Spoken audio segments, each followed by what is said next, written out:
자, 본초는 아까 얘기한 것 같이 다 얘기했어. 이제 시간 금방금방 가요. 본, 초 이렇게 얘기를 하는 거야. 뿌리 본자다. 나무 뿌리 형태로 본자. 나무 목자에다가 뿌리가 나 있다 해서 분. 자, 초자는 풀에서 형성된 초, 이게 풀. 이게 풀 초자. 원래 이제 풀 초자는 이렇게 쓰는 게 아니라 원래 정식은 이렇게 써야 풀 초자 이게. 풀초변이라고 요걸 갖다 우리가 풀초변이라고.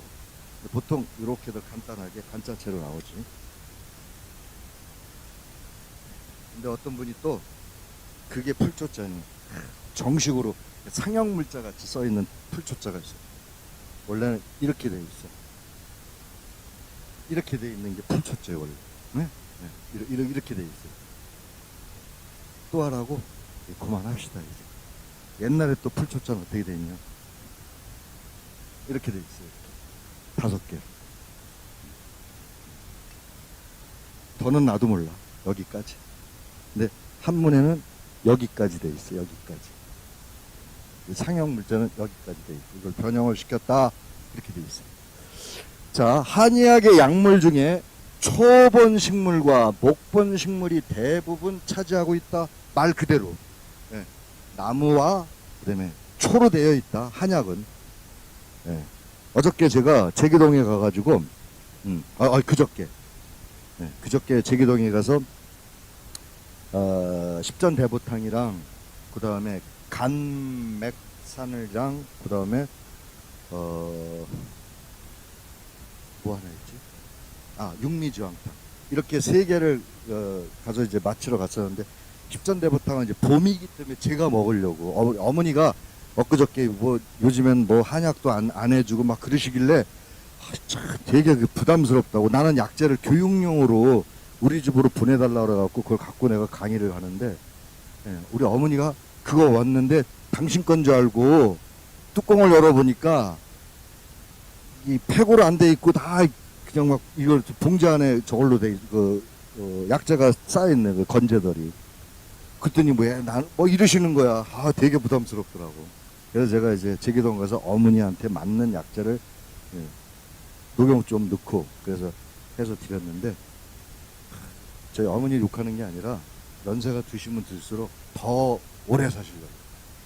그러니까 뭐라 그러면 속상해서 내가 죽어야지 저걸 안 보 이러시다가도 누가 뭐 건강 프로그램 나오면 채널 돌리면 큰일 나. 그거 내가 보고 있는데 왜 돌렸냐 그래.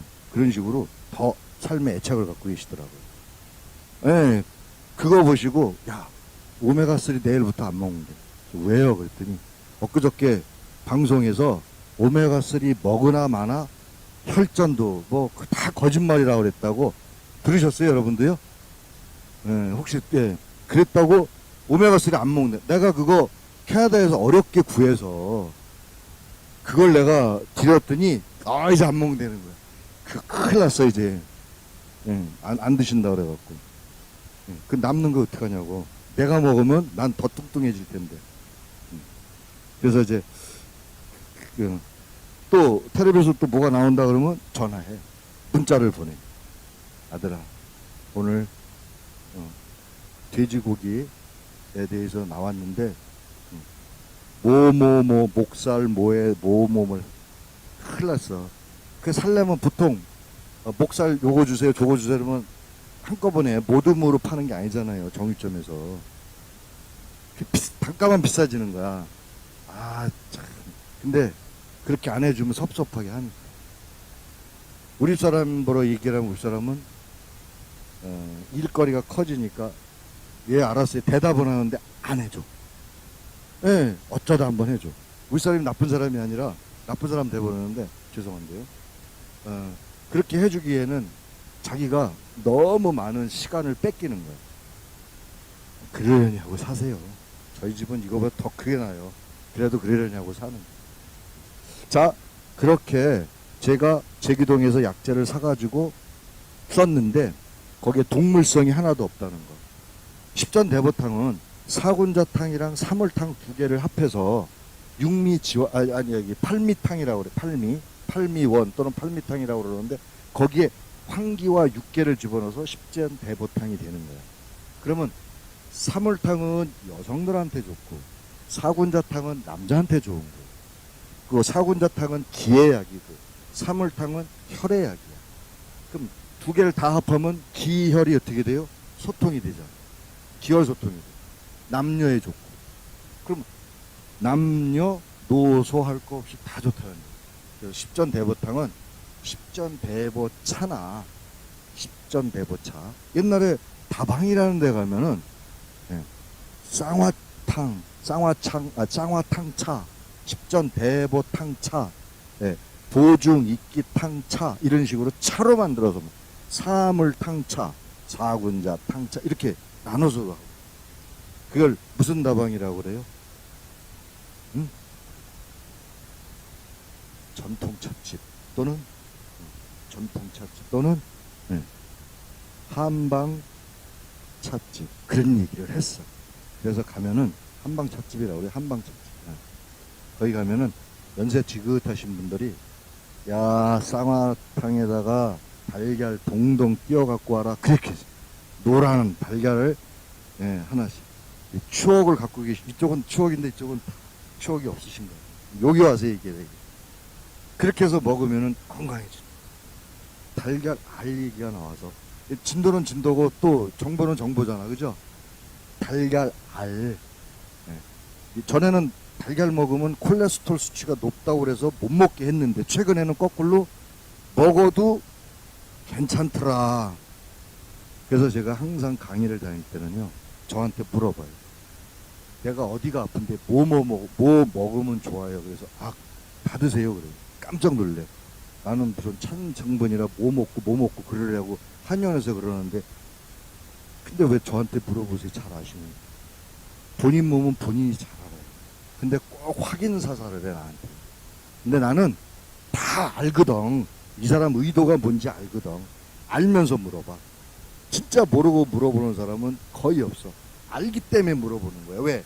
내가 그 말이 안 맞나 물어보는 거야. 만약에 맞으면 수긍을 하는데 안 맞으면 근데요 선생님 제가요 한의원 갔더니 이런 거를 내가 틀렸다 그 얘기잖아요. 지적질을 하시는 거야. 네? 그래서 난 갑과 을도 아닌데 내가 왜 지적질을 당하나라는 생각 때문에 뭐 드시는데 거꾸로 뭐 먹는 아유 잘 드시네요. 네. 알고 물어보는 거랑 물어보면 틀리거든요. 똑같아. 달걀알이 익은 거는 괜찮은 콜레스테롤이 괜찮은데 생 거는 콜레스테롤이 높다고 그래. 잘못한 거야 그것도. 잘못한 거예요. 왜 그 말이 나왔는지 모르지만 그거 달걀알 하나 갖고 논문 나온 게 없어. 네? 적응증에 뭐가 좋고 그거 논문 나온 게 없어요. 양의사들도 밝힌 것도 없고 한의학계도 논문 나온 게 없어. 그런데 추정치로 나와 있는 것들은 무수하게 많아. 이럴 것이다. 왜? 단백질 투성이고 지방 투성이고 콜레스테롤 당연히 높아가지 않느냐.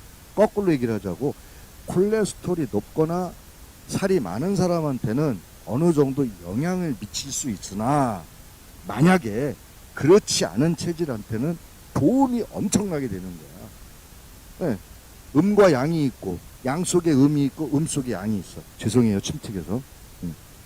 그렇게 들어있듯이 좋고 나쁨은 그 사람한테 결정되는 거지 내가 결정해 주는 게 아니라 이거예요. 여러분들 정보 드리는 거야. 달걀 노란자 두 알에 참기름 종이컵 반 정도를 집어넣어서 참기름에다가 아니 종이컵에다 참기름 반 집어넣고 달걀 노란자 두 알 넣고 막 희석을 해. 그거를 매일같이 먹어. 매일같이. 누가? 살이 잘 안 찌는 사람. 살이 잘 안 찌는 사람. 잘 들으세요. 살이 잘 안 찌는 사람. 근데 살이 잘 안 찌는 사람이 의외로 많아. 요즘에. 네, 살 빼려고 하는 사람은 안 빠져. 어차피 살 빼지 말라고 얘기해 저는. 여러분 살 빼지 마세요. 알았죠? 왜? 안 빠져. 한 번 찐 살 절대 안 빠져요. 뺄 수 있대. 그럼 빼. 뺄 수 있으면 빼. 어떻게 빼? 굶어서 뺀대. 운동하고 굶어도 돼. 그런데도 나이 70, 80 먹으면 지가 운동하고 안 먹고 할 수 있겠어? 어차피 먹어. 그러면은 나이 40대 초반에 살 뺀다고 했다가 빠져. 그런데 1년, 2년 지나면 다시 찌기 시작해. 평생 못 가. 다시 쪄. 왜? 나이살이라는 게 찌고 지방은 쌓이게 돼 있어. 그럴 바에 살 빼지 마세요. 절대 빼지 마세요. 나 뚱뚱하죠? 근데 내가 앞으로 20년 후에는 배가 없고, 어깨가 좁아들고, 등이 굽고, 무릎이 휘어져. 이러고 걸어 다닐 거, 분명히. 80 먹으면. 이러고. 비켜. 분명히 이럴 거예요, 내 생각에. 그런데, 몸에 건강하게 지방이라도 있으면, 그래도, 야, 비켜. 80 먹어도 이 정도는 걸을 것 같아. 약간 등은 굽겠지. 삐싹 마른 사람들 대개 할아버지도 보면요. 활동을 이렇게 재빨라게 못 움직여. 송이 할아버지는 90이 나오는데 지금도 건강하게 아직까지 살으셔. 근데 양석천이라고 옛날에 빼짝 마른 노인분은 진작에 돌아가셨어. 아주 오래전에. 몸무게 갖고 장수하는 거 아니에요. 여기 멘탈에 있어. 머리에 뭐가 있어요? 어떠한 생각을 갖고 있느냐. 걱정거리가 많으면 빨리 죽고, 나같이 머릿속을 비우고 살면 건강하게 오래 살아. 나는 머릿속을 비우고 다녀요. 왜? 오래 살려고. 왜? 오래 살아야 돼요. 건강하게. 건강하게 오래 살려면은, 자, 살 빼면 요요가 반드시 와요. 누구나가. 그걸 참을 수 있다면은 살을 빼셔도 돼. 근데 그걸 못 참으면은 5kg 뺐잖아. 5kg가 아니라 6kg 늘어. 왜? 먹은 거에 대한 플러스 1kg가 반드시 늘게 돼 있어요. 그래서 살 뺀 사람이 나 3kg 빠졌다. 그거는 한 달 정도 지났나요? 그래. 그리고 칭찬은 해줘. 빠졌다는데 면전에 내놓고 너 3개월 있다가 다시 쪄. 이 소리 하면 그렇잖아. 그래. 잘 뺐어. 그런데 3개월 후에 또 봐봐. 살찌기 시작한다고. 야, 참 배가 아름답다. 삼겹살이 출렁출렁할 거 얼마나 아름다워. 곡선미가 있는. 자, 여러분 살 빼지 말라는 이유가 그거야. 그 대신 지금부터 살 찌지 않게 하자는 거야. 더 이상은 빼는 걸 하지 마. 진짜 그건 포기하시고 이제 살 안 찌게 하는 방법. 운동해서 모아서 그게 아니라 내 몸을 유지를 해주는데 잘 드세요. 아침에 정상적인 생활을 하세요. 아침에 10시, 9시, 10시까지 절대 잠은 안 돼. 아침에 무조건 7시만 되면 무조건 일어나. 예?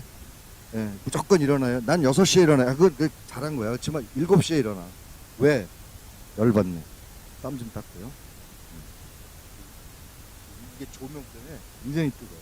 예. 여기 서보면 좋긴 좋은데.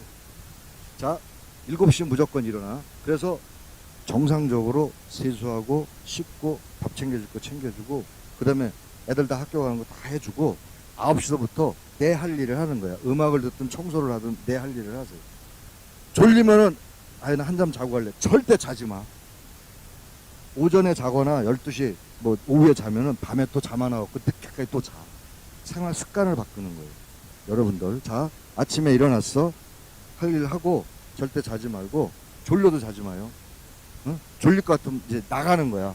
나가서 봉사활동을 하면 더더욱 좋고, 만약에 그거 할 일 없으면 동네 한 바퀴라도 돌고, 그거 할 일 없으면은 산이라도 갔다 오고 야산이라도 돌아다녀.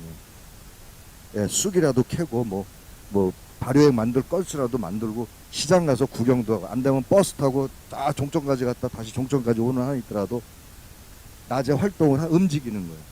움직이면 살이 안 쪄요. 움직이면 살이 안 쪄. 자, 내가 먹고 싶은 거는 구기자 차가 되든 오미자 차가 되든 차로 만들어서 물 한 통 요거만 들고 다니. 가방에 넣어서 요거, 예? 요거 하루에 3개 내지 4개 정도 먹을 양만큼만 넣어 갖고 다니는 거예요. 되셨죠? 예. 그리고 저녁 때 오면은 반드시 애들을 위해서, 남편을 위해서, 또는 부인을 위해서 뭐 할 거 있으면은 다 정리를 해. 예? 해놓고 저녁 8시 전까지 물도 마시지 말고, 그 이유는 8시 전까지 모든 게 먹는 건 다 끝내. 먹는 걸 다 끝내라고. 자, 8시 넘어서 오늘부터 하는데 8시 넘으면은 문제가 뭐냐면은 막 땡겨. 라면도 먹고 싶고 괜히 족발도 먹고 싶고, 먹지 말라니까 더 생각나는 거야. 막 과자도 먹고 싶고 막 그래. 그래도 먹지 말아야 돼. 이거는요, 거꾸로 얘기를 할게요. 남편한테 담배 끊으라고 그러면서 저는 먹을 거 안 끊는 거랑 똑같은 거예요. 남편 담배 피고 싶어서 환장을 하거든. 그런데 저는 먹을 거 먹으면 약 올리면서 아이고 담배 끊지 못하네. 저 먹을 거나 끊지. 먹을 거나 악착같이 먹으면서 남편 담배 끊는 거 갖고 뭐라고 그래. 남편 술 먹는 거 갖고 뭐라고 그러고.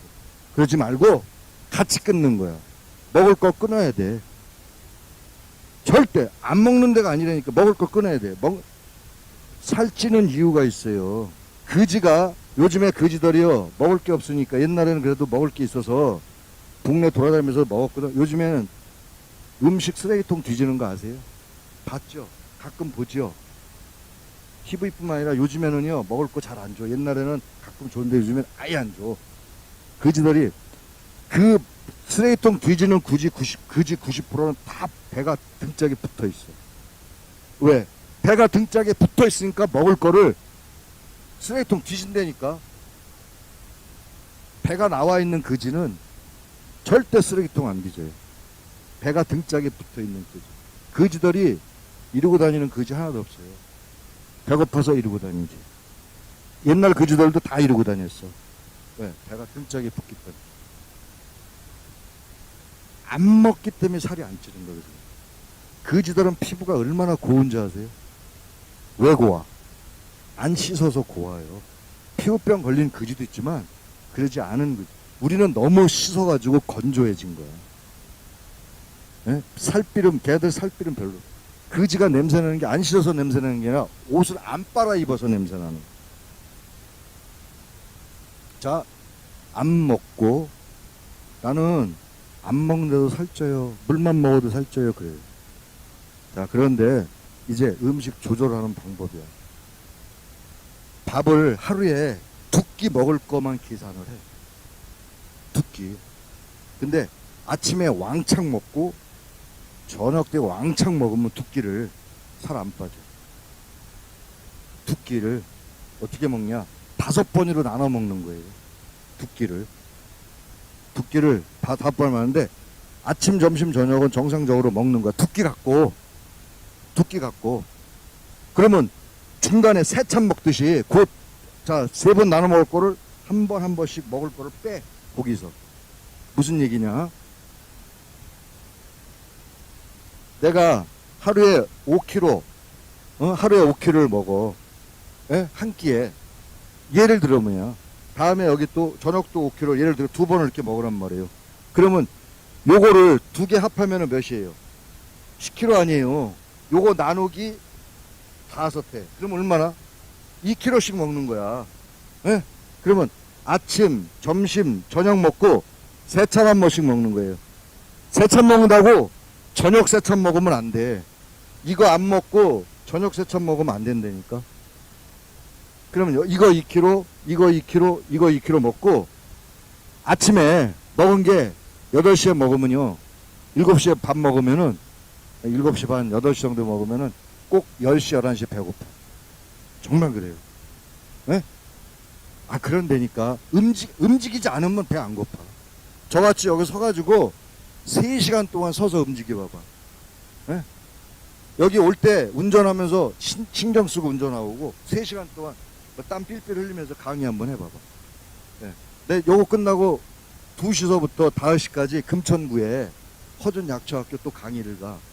2시서부터요. 네? 네, 금천구 여기 한 4, 50분 걸리지. 네. 내가 하루에 이렇게 움직인단 말이야. 근데 살이 안 빠져 이렇게. 밥 먹을 시간도 없잖아. 이제 가면은 여기서 1시에 끝나고 2시까지 밥 먹을 시간 어디서? 점심 못 먹는다니까.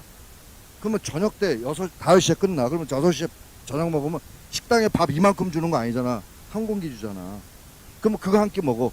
그리고 아침 들어가. 그럼 집에 8시, 9시 돼. 그러면 씻고 책 조금 보다가 10시, 11시면 자요. 그 아침 새벽 6시면 또 일어나고. 그런 생활을 계속 매일 하는 거야. 내일은 홍성 내려가야 돼. 그럼 아침에 5시에 일어나서 준비해. 거기 보통 30분, 30분 전에 또 해야 되고. 그럼 홍성에서 강의하고 다시 또 서울에 올라와서 의정부 강의 있단 말이야. 오후에. 매일 그렇게 학교 강의 토요일날 또 몰아서 6시간, 오후에 또 3시간, 9시간 또 서서 해야 되고. 근데 살이 왜 안 빠지? 그럼 대학 교수들 다 빠져야 될 거 아니야. 왜 안 빠지냐고. 다 스트레스라니까요. 여러분 먹는 것 같고 지금 얘기하는 게 그거예요. 아무리 굶어도 안 돼. 근데 하루에 5끼를 먹잖아. 예. 우리 사람이 요거를 해서 지금 우리 사람이 나이가 좀 먹었는데 살이 안 찌고 계속 유지한 게 지금 한 20년 이상 유지해. 조금씩 여러 번 나눠 먹어. 아침 먹고 우리 손녀 밥 먹을 때 그때 애기 젖주고 그럴 때 해주고 자기도 조금 먹는 거야. 뭐 과일을 먹든 뭘 먹든 자기 먹는 양에 나눠서 5끼를 먹는 거야. 밥만 몇 킬로, 5킬로라는 것은 밥만 얘기를 하는 게 아니라 야채도 있고 과일도 있고 커피도 있고 물도 있고 다 있을 거 아니야. 그걸 총체적인 걸 나눠서 여러분 자기 지금 제가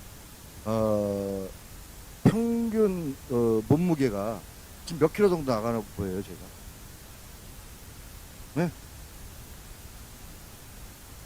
그렇죠. 내가 여기 저울이 없어서 그러는데 옷 홀랑 벗고 속옷도 안 입고 이제 베개 목욕탕 가면 그 하나씩 있잖아. 저울에 딱 올라가면 87kg 나가. 하나다. 근데 안 보이죠 이렇게.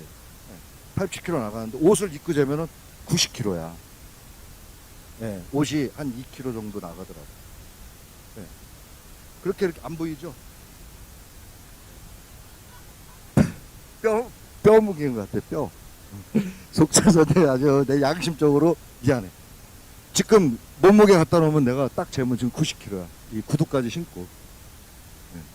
자, 그런데 왜 이 몸무게를 지금 몸무게를 지금 제가 9년 동안 유지하고 있어요. 여기서 더 이상 늘지도 줄지도 않아요. 왜? 줄면은 먹어. 왜? 나는 힘이 있어야 강의를 해요. 배심 없으면 난 강의 못해. 배고프면은 말이 안 나와. 여러분 그렇잖아. 나는 힘이 몸무게가 빠졌다 그러면 나의 몸무게 유지하려고 먹어. 여러분들은 기분 좋다는데 나는 아이고 기분 나빠 먹어야 돼. 내 몸무게 체력 유지 못하면 절대 나는 서 있질 못하니까. 나이 먹으면 다리가 떨리고 빙빙 돌고 헛구역질 나오고 그래. 네. 그래서 여러분들 있잖아요. 살을 빼려고 하지 말고 유지하라 이거야. 그러면 지금 암 안 걸려 있죠? 혈압 정상이죠? 혈압 있는 분 계세요? 지금 몸무게. 그 혈압 조절만 하시면 돼. 그 몸무게 약간만 빼주시면 돼. 당뇨 있어요? 당뇨. 자, 없어. 지금 가장 최적의 건강이란 말이에요. 더 이상 찌지만 말자 이거야, 내 얘기는. 지금이 최적의 건강이라 이거야.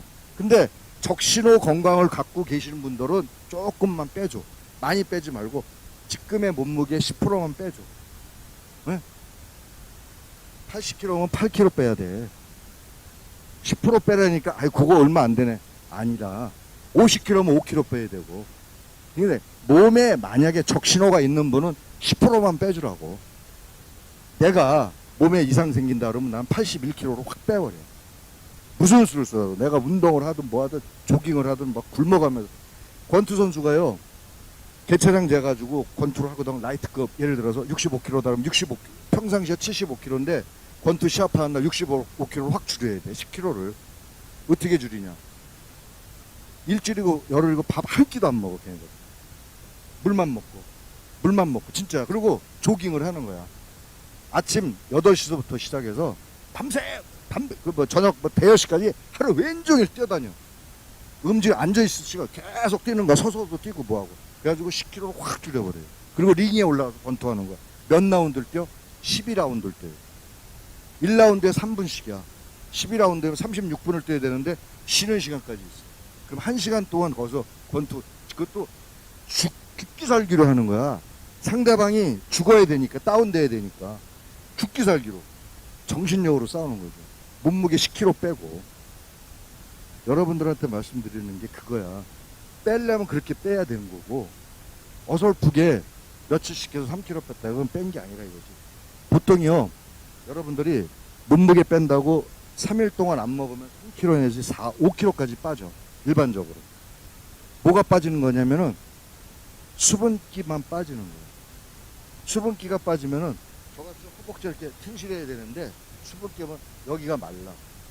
여기가. 살이 빠지고 배가 빠지는 게 아니라 팔다리가 빠진다. 팔다리에 수분기가 빠진 장수를 못해요.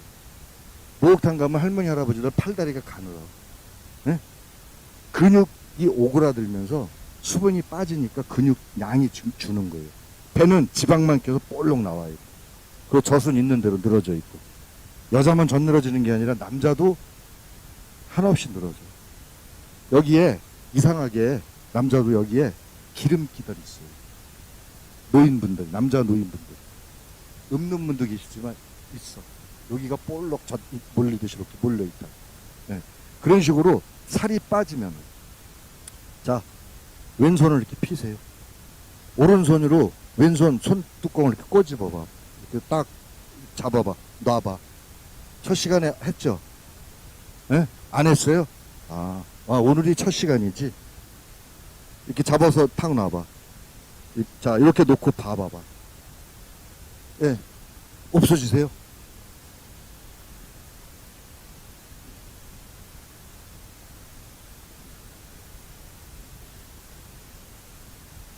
더 건강하시고. 이거 없어져. 빨리 없어지잖아. 다. 이렇게 놓고 없어지지. 이거 천천히 없어지죠.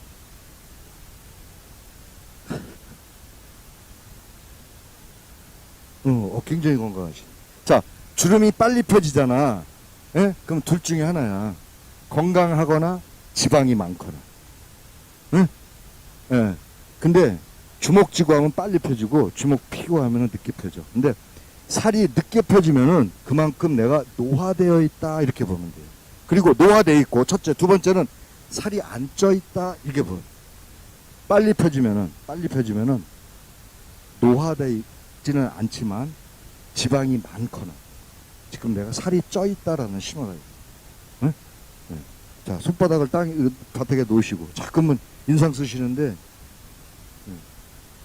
걱정 안 하셔도 돼요. 천천히 펴지잖아. 응? 네. 그러니까 노화되어 있지만 살은 많이 안 쪄 있다. 나 살 쪘는데 그건 찐 게 아니라니까. 적당한 거라니까. 자기한테 맞는 거라니까.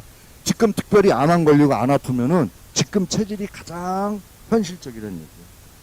이해 가시죠? 여기에 반론을 제기할 분 있으면 얘기하세요. 없으셔? 없어야 돼. 왜? 빨리 수긍을 해서 내가 앞으로 우리 교수님 오셔갖고 얘기를 했는데 이렇게 내가 해야겠구나 라는 생각. 일부러 살 빼지 마세요. 네, 젊은 분들 살 빼지 마세요. 특히 애기 엄마들 살 빼지 마세요. 애기 엄마들 살 빼면 애기한테 영향이 있어요. 예, 영양 공급이 내가 먹은 만큼 영양 공급을 해줘야 되는데 애기가 못하는 거야.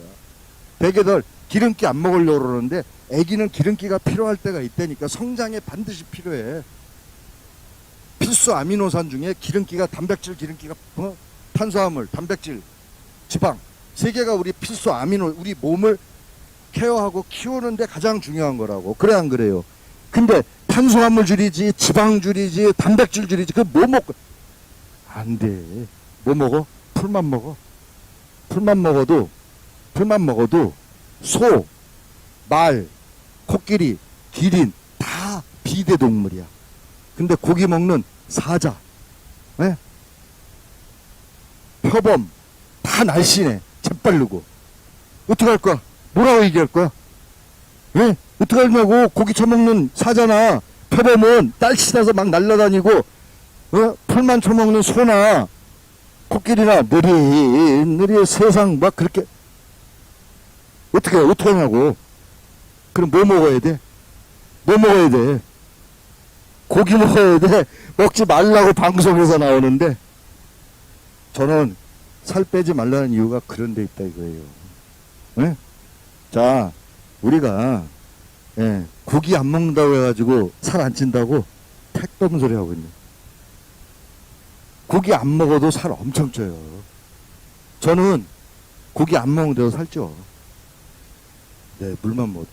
그게 무슨 얘기냐? 우리 몸속에요, 살쪄 있는 분들 90%가 DNA가 살찌는 DNA로 되어 있는 분들이 많다는 얘기지. 결국은 DNA를 바꿔줘야 되는데 내 마음대로 안 된다는 얘기야. 그럼 어떻게 해야 돼? 그냥 맡기고 살래니까. 누구한테 맡겨? 하늘에 맡기고 살라고. 됐죠? 지금 현재 병 없는데 살 빼지 말아라. 병 있으면 빼라. 그거야. 답은. 이게 초건 목표하다가 예, 여기 초본 식물과 목본 식물. 초본 식물은 풀들이에요. 목본 식물은 나무인데 우리가 나무만 쓰는 게 아니야.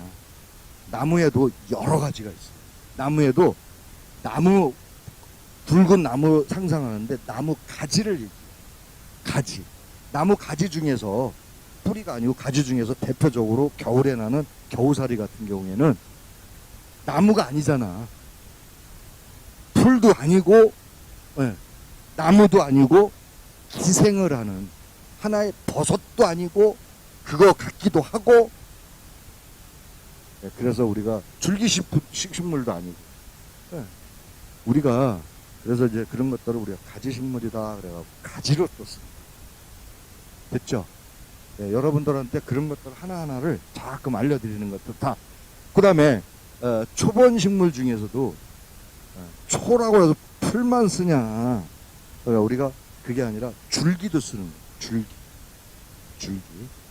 근데 예, 전초는 다 쓰는 거고 줄기 쓰는 거예요. 줄기. 그다음에 잎, 꽃, 씨도 써. 씨가 대표적으로 쓰는 게 뭐야? 예? 차전자. 예, 질견이가 차전자.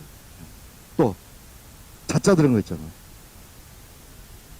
자도 쓰고 또 자자 들어가는 거 많은데 오미자, 또 구기자, 또 잠깐만 또 왜 그러냐면 인자 들어가는 것도 시야, 예, 행인, 예, 은행, 그 다음에 산조인, 예, 인자 들어가는 것도 그런 것도 다 시야. 인자나 자자는 시다.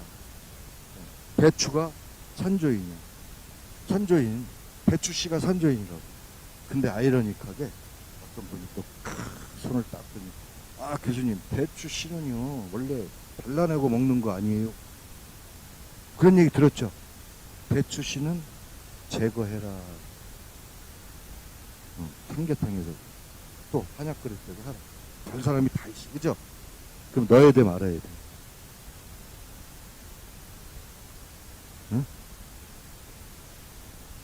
대체적으로 씨는 제거하고 먹는 거야. 응. 근데 희한하게 옛날에는 그런 말이 없는데 현대에 들어서서 사람들이 건강에 좋습니다라는 프로가 70년대에 있었어요. 그러다가 90년대 들어서서 웰빙이라는 말을 하기 시작하고 2000년대 들어서 힐링이라는 말을 하고 최근에는 면역력이라는 말을 해요. 점점 세태가 흐름으로써 유행이 바뀌는 거야. 누가 해? 거기 나와 있는 유수의 유명한 고수라는 미은, 오, 미음들이 나와서 하는 일.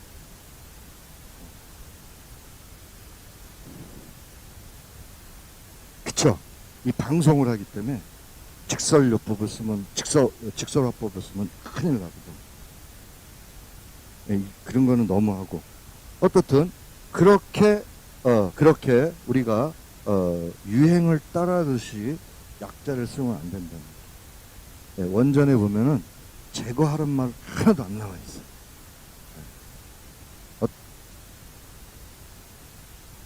글쎄 원전에 없다 그 말씀만 할게. 저렇게 나오면 또 싸워야 돼 제가.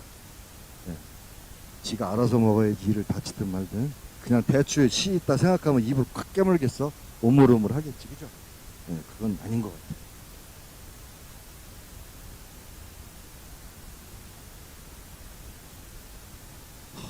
그러면 모든 건 삼투압을 해요. 뭐든 끓이거나 익히거나 오래 놔두면 삼투압을 해. 삼투압이 뭐냐? 내가 갖고 있는 성질을 바깥으로 빼내는 거를 삼투압이라고 그래요. 우리가 100일 동안 풀을 가지고 발효액을 만들 때 1차 거름 하기 전에 100일 동안 놔두고 거름을 하고 2차 발효 100일을 놔두. 이때 1차 발효할 때 삼투압에 의해서 다 나오게 100일이라는 시간을 놔두는 거예요. 자, 우리 선생님은 모든 독을 다 끌어들이지 않느냐? 절대 안 그래. 시간이 거꾸로 100일이 지나면은 그냥 놔두면은 역삼투압을 해. 자기가 뱉어낸 거를 이놈이 필요로 한 거야. 지가 다 죽고 나니까 억울한 거야. 자기도 먹고 살아야 되는데 먹을 게 없으니까 끌어들이는 거야. 그걸 갖다가 우리가 역삼투압이라고. 응? 그렇게 해서 자기가 필요한 만큼의 양을 보내서, 응? 보내서 땡기고 밀고 하는 게 우리가 효소라고 해. 그 효소에 역삼투압이 되어 있는 미생물들이 우리 인체에 들어왔을 때 건강을 더 좋게 만들어 주는 거고, 역삼투압이 되어 있는 것은 설탕물 먹는 거랑 같다. 그래서 오래 놔두지 말고 반드시 거름을 해라.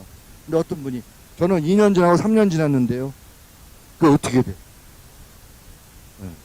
그래도 거름을 해서 그 발효액을 유효적절하게 쓰는데, 응? 끓여. 발효는 끓이면 안 돼.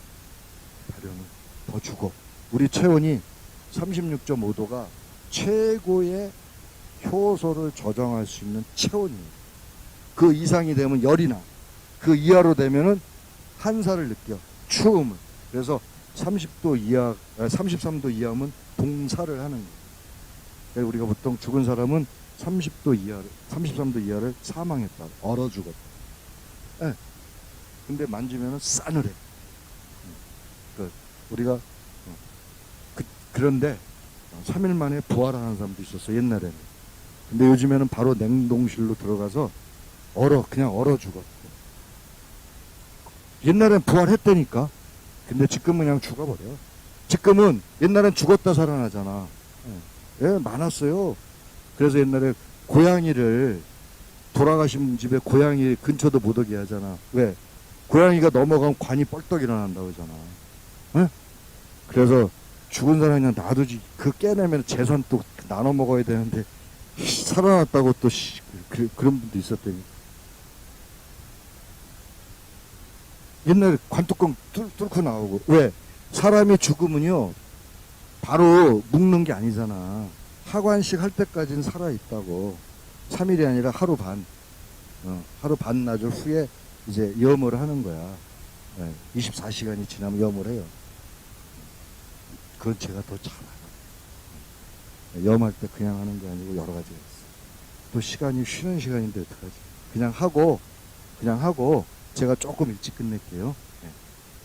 그래서 염을 할 때에는 사람 죽잖아요. 옷을 갈아입히거나 아니면 그냥 입은 상태에서 벽돌 2개를 양쪽에 머리랑 다리 넣어 놓고 판을 하나 얹어놔. 그걸 갖다 우리가 칠성판이라고 그래. 거기다가 몸 굳지 않게 다리, 팔, 딱 7마디를 묶어. 네? 굳으면 이렇게 되면 이렇게 굳어버리거든. 다리 앉아서 못 일어, 풍 걸려서 못 일어나는 분들, 이런 분들 뚜둑뚜둑 소리 나게 다 만들어. 이렇게 해서라도 잡아놓는 거야. 딱 묶어놓거든. 그리고 나서 염하기 전까지는 아무것도 안 해. 그냥 덮어만 놔. 네. 옛날에 면포를 덮어놨는데, 네? 흰 무명천. 근데 그런 게 없는 집은 거적대기라고 있어. 거적대기를 덮어. 네? 거적대기. 어떤 집은 발을 덮어놓은 분들 지역마다 틀리더라고. 그래서 이제 염할 때는 저녁 때 염을 하는데 염 시간을 정해줘. 새벽에 하냐, 낮에 하냐. 돌아가신 양반을 사주풀이해서 옛날에 그렇게 하는 거예요. 그냥 염 아무 때나 하는 게 아니고 장제 가는 거 방향에 정 갖고 다 방향 잡아서 북쪽 방향으로 해갖고 어디에 좀 맞춰놓고 이 사람 머리를 관을 피냐 이거 다 틀려. 풍성한 사람들 이런 사람들이 그래서 필요한 거예요. 그냥 덮어놓게 하는 게 아니에요. 염할 때 옷을 홀랑 벗기는 게 아니라 알코올 솜으로 적셔갖고 세수대에다가 싹 닦는 거. 손 집어넣고 이렇게 들쳐가지고 옷 홀랑 벗겨갖고 목욕시키는 게 아니라 이렇게 다 하고 옷을 이제 벗길 때 홀랑 벗기는 게 아니라 위에서 덮어갖고 하나씩 그래서 여자는 위에서 밑으로, 남자는 밑에서 위로 이렇게 옷을 다 입히고 다 한 다음에 마지막에 눈 안대하고 코 막고 입에다가 벌려서 쌀 쌀을 집어넣고 동전 노잣돈이라고 저희가 가셔야 되니까 차 타고 가셔야 돼요. 그렇게 해서 다 영 끝난 다음에 도포를 해주는 거예요. 씌워서 묶는 게 아니라 돌려서 창호지. 그래서 이렇게 염이 끝난 다음에 장갑 버섯까지 다 신긴 다음에 옷 입히는데 부잣집은 9수를 입히고 가난한 사람 6수를 입히고 이렇게 옷 해놓고 돌아가신 분들은 그냥 갖다 하는데 다 틀려. 또 지역마다 약간씩 차이가 있고 그렇게 하고 나면은 옛날에는 뒤에서 곡을 해줘야 돼. 곡. 그래서 눈물은 안 흘리지만 에이고 그러고 그냥 울어야 돼. 지금은 그런 걸 안 하잖아. 그렇게 해서 이제 알리는 거야. 이런 이제 하관이라고 관에다 넣어두고. 그럴 때부터 이제 여러분이 아니라 이제 그 상주들은 옷을 갈아입는 거지. 상복으로. 하관이 안 끝나면은 상복 입는 거 아니야. 근데 지금은 돌아가셨다가 상복부터 입고 있어. 그게 쌍놈 집안. 여기는 개쌍놈 집안이구나. 금방 알죠. 잘 죽었다고 빨리 입는 거예요. 그래서 옛날에는 그렇게 입으면 진짜. 그리고 동네에서 그날은 바느질도 못하고, 그래 머리도 못 감고, 큰 그 어른이 돌아가시면 옛날에 그랬어요. 저희 외할아버지 돌아가실 때 동네에서 흘리가냈어요. 자랑하는 게 아니라 그렇다는 얘기예요. 자, 그만해야지. 입 벌리고 있는데 큰일 나. 문헌에 기록된 한약재 수는 6천여.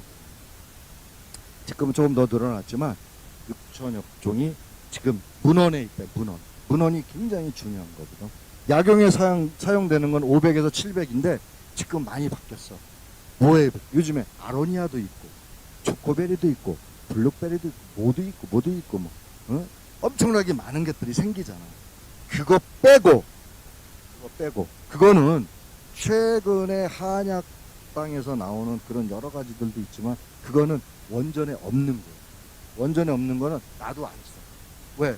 우리는 5천년, 만년, 우리 한국 역사가 만년 이전 역사야. 5천년은 일본 애들이 5천년이라고 만든 거야. 왜? 자기네 역사는 몇 년인지 아세요? 5,500년으로 만들어 놓고 한국을 일제 36년 동안 5천년 역사라고 계속 중국이랑 한국을 5천년 역사라고 얘기를 하는 거야.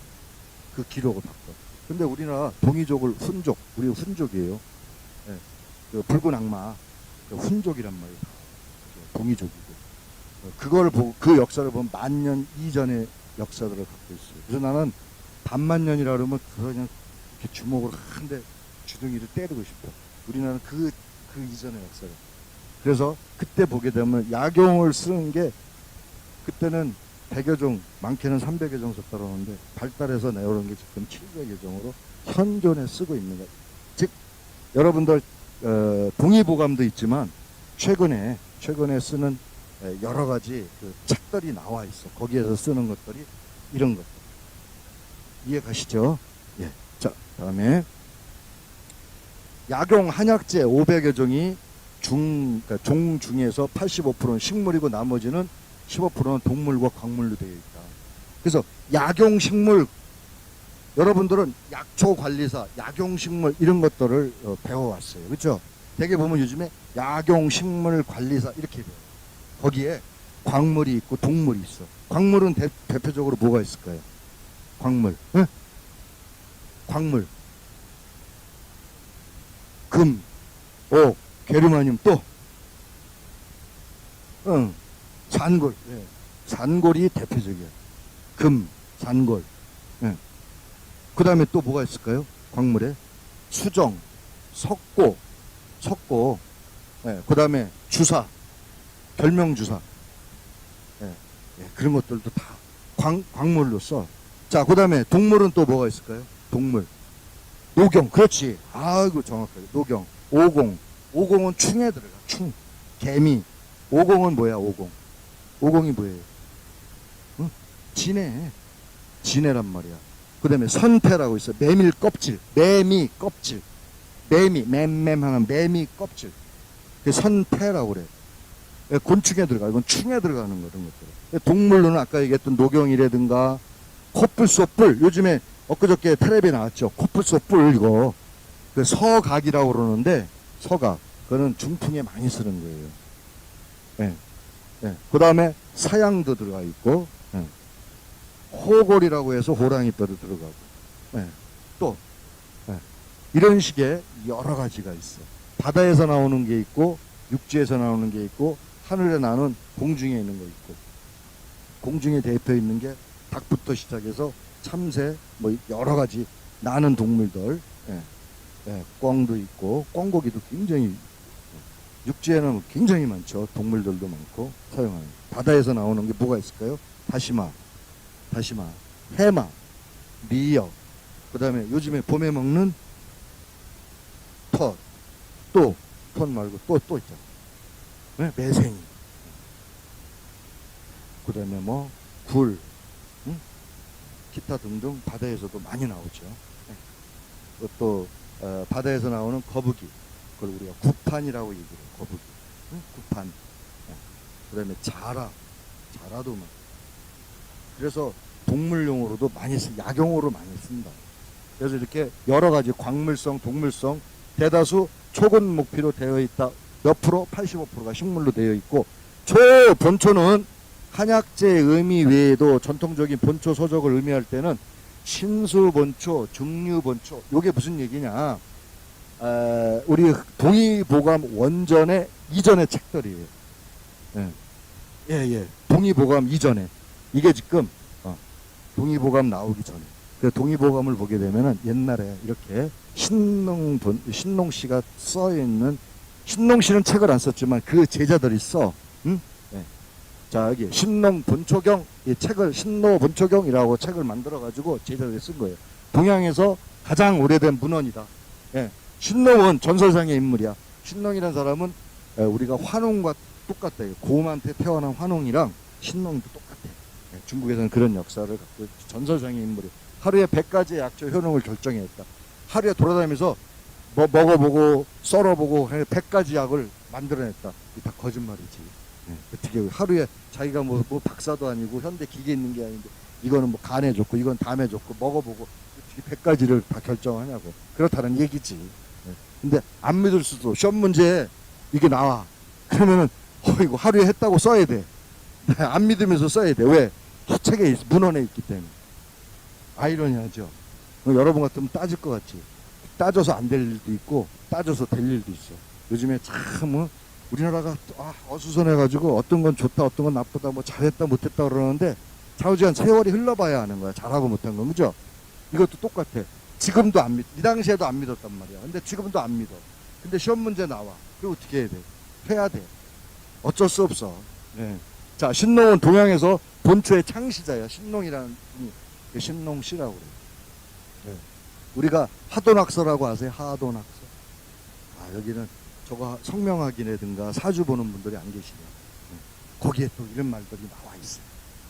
너무 이제 시간이 너무 많이 가갖고 시간이 좀 많으면은 그런 역사적인 얘기도 많이 해드리고 싶은데 시간이 없어서 안 될 것 같아. 또 이거 안 하면 이거 안 했다고 또 여기다가 또 가서 또 찔러. 교과 안 나왔다. 그러니까는 해야 돼.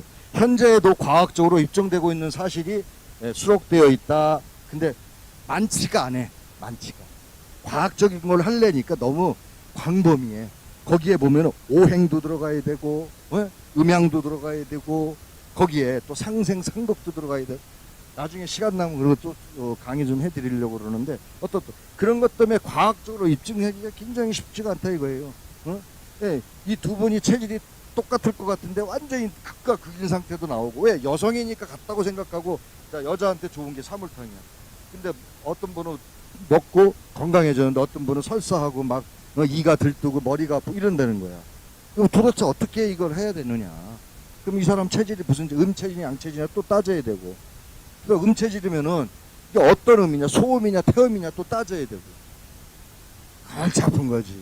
그러니까 과학적으로 증명하기가 너무 힘들었어. 그렇지만 지금까지도 과학적으로 뭔가를 자꾸 하려고 그럽니다. 자, 한나라와 진나라 시대 우리 한진 시대라고 하는데 화타가 유명하잖아요. 침의 대가요. 그래서 우리가 침 맞을 때 화타침 맞았다 그렇게 얘기를 하죠. 그 다음에 이귀지, 오보 이런 분들이 약용식물학의 발전에 크게 기여했다라고 되어 있어요. 자, 그 다음에 6세기에 양나라 또는 초나라에는 본초경 집주를 했는데 누가 했냐? 도홍경이라는 양반이 본초경을 가지고 집주를 했어. 그래서 명예별록과 본초경의 내용을 쭉 도홍경이가 수록을 하게 돼요. 그래서 역사도 만들고 이야기도 만들고, 네. 모든 게 스승이 하는 게 아니라 유이태가 누구예요? 유이태가. 네? 유이태가 누구예요? 네, 허준의 스승이야. 왜 그분이 유명한 거예요?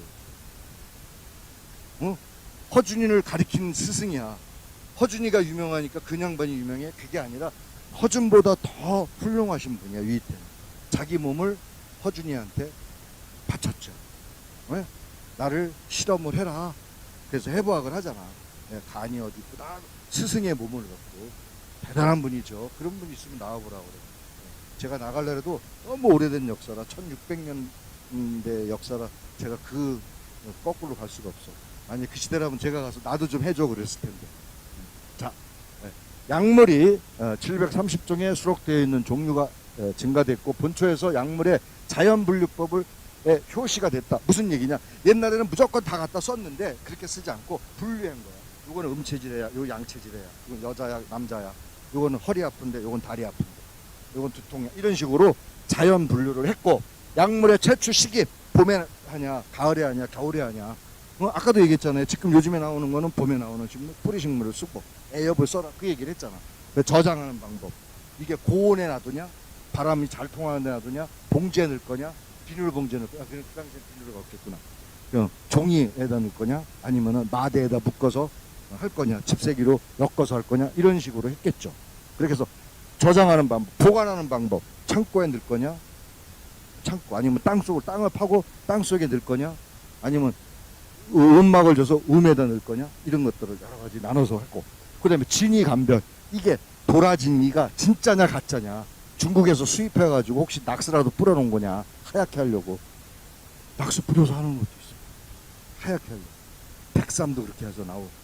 근데 그걸 삶아 먹었더니 부글부글 끓어. 거품이 생겨. 이게 왜 그럴까? 이상한 냄새가 나. 낙스 뿌려가지고 걸려. 식약처에서 이런 단송에 그렇게 검열을 하는 거예요. 그 다음에 포제 방법. 이거를 어떻게 포제를 할 거냐. 구워서 데릴 거냐.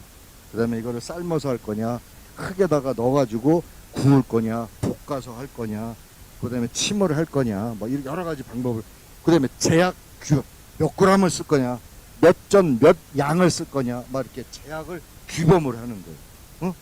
그런 식으로 여러 가지 약재들을 분류하는 분류법이 생기게 되는 거죠. 이때가 언제냐? 6세기 초 양나라에서 또는 초나라에서. 다음에 7세기 당나라. 이 당나라는 굉장히 평화가 공존된 그런 시대인데 여기에 계보 상정 본초라는 책과 계보 중정 본초, 상정과 중정 이렇게 책을 이분화시켜가지고 만들기 시작을 하게 돼요. 그래서 고대 의서들은 정리해가지고 다시 발간을 해갖고 옛날에 썼던 거를 또 나누고 또 나누고 자꾸만 세밀화되는 거지. 그래서 역사서들이 만들어지기 시작하는 겁니다. 그래서 경사, 증류부, 비급 본초에 보게 되면 당신미가 편찬한 종합 약물학 서적이 당신미라는 사람이 당신미, 당나라 시대 당신미 이때에 편찬했는데 이거를 종합적으로 체계적으로 분류를 했어요. 그래서 우리가 흔히 얘기하는 개론, 강론, 총론 나누고 그 개론에서도 각각의 그 강론을 갖고 증상별로 나눠서 쓰게 됐죠. 그래서 증류본초가 나오게 되는데 중국 송시대, 이 송나라는 남송과 북송으로 나눠지게 돼요. 그때에 송나라 시대에 전후 국가에서 몇 차례 수정, 조선시대 와서 본초 과목으로 사용했다. 이 증류본초는 옛날에 굉장히 중요한 책으로 한국 사람들이 많이 썼죠. 조선시대. 그래서 허준의 동의보감에 보게 되면은 증류본초에 인용됐다. 그런 글씨들이 많이 나오게 됩니다. 그러니까 허준이 쓴 거는 당신이 썼지만은 중국에 있는 걸 갖다가 써가지고 자기 체험을 거다가 넣고 뺐어. 그걸 갖다가 우리가 가감법 그렇게 가감법 네. 네네.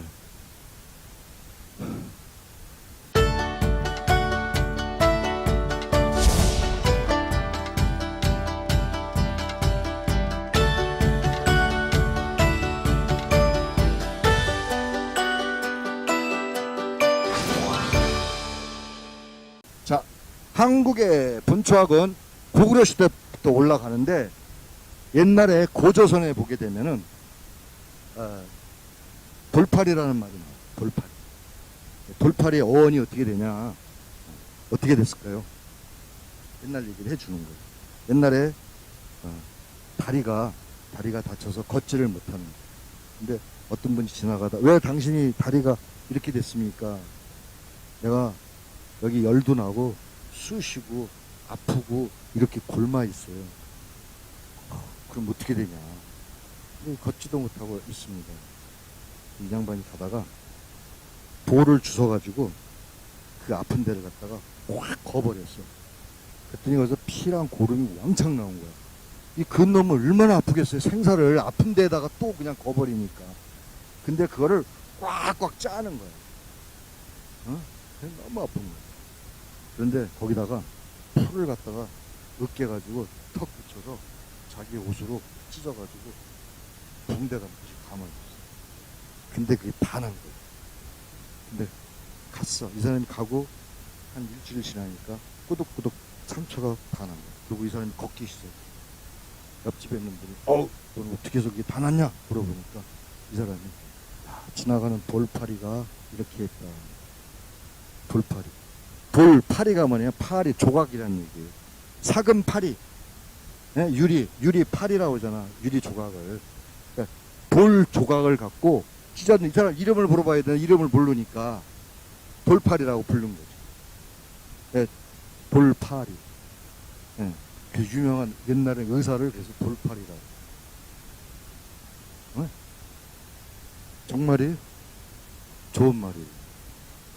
네, 이 책에 나와 있을 때 안 나와 있어요? 안 나와 있어요? 이 책에는 안 나와 있구나. 그래서 돌파리가 어원이 그거야. 그래서 의사들끼리는 돌파리 그러면은 최고의 의사를 돌파리라고 하죠. 무슨 얘기인지 알겠죠? 네. 근데 여러분들은 동네에서 그냥 이렇게 하는 분을 돌파리라고 하잖아. 그러면 최고의 의사 선생님이라고 존칭해 주는 거야. 그분은 굉장히 아니까 기분 좋지. 저한테 돌파리라고 해주면 더더욱 좋고. 네. 자, 그때가 고조선 시대 얘기거든. 그 책에 나와 있어. 네. 거기에 보면은 태평방이나 태평문에 보면 태평국의 해민방 책에 그렇게 돼 있어. 자, 의방에 보게 되면 고구려 시대 752년 당나라 여기 보면은 외태비요방이라는 책에 오수유와 모과를 사용했다는 약방문입니다. 그래서 여러분들이 국이잖아, 오미잖아, 산수유 이런 것들이 우리 건강에 미치는 영향이 굉장히 좋기 때문에 다음 시간에는 제가 시간이 되면 구기자에 대해서 한번 설명을 화면에 띄워서 한번 이거 별거 외에 좀 해드릴게요. 오늘은 그냥 이거 하고 그래서 고구려의 본초에 대한 지식이 높았다고 추정하는 게 지리학적 어디 영향을 중국 영향을 받는데 중국의 동북공정이라는 말이 우리나라 1990년대 후반에 동북공정이라는 말이 시작해 2000년대 초까지 무슨 얘기냐 중국이 한국과 북한의 땅은 원래 자기네 나라 땅이다 라는 얘기를 해요. 네. 그래서 동북공정에서 한국 역사와 북한의 역사를 완전히 사멸을 시키려고 이거는 고구려의 광개 토 대왕비를 중국으로 편입을 시키기 위해서 그런데 여기에 문제가 생겨요. 1998년대 광개토 대왕비의 13자가 글씨가 안 보이기 시작해. 두 자는 완전히 없애버렸어. 중국 놈들. 네. 그런데 그 파자에서 한국의 역사가 나오게 돼요.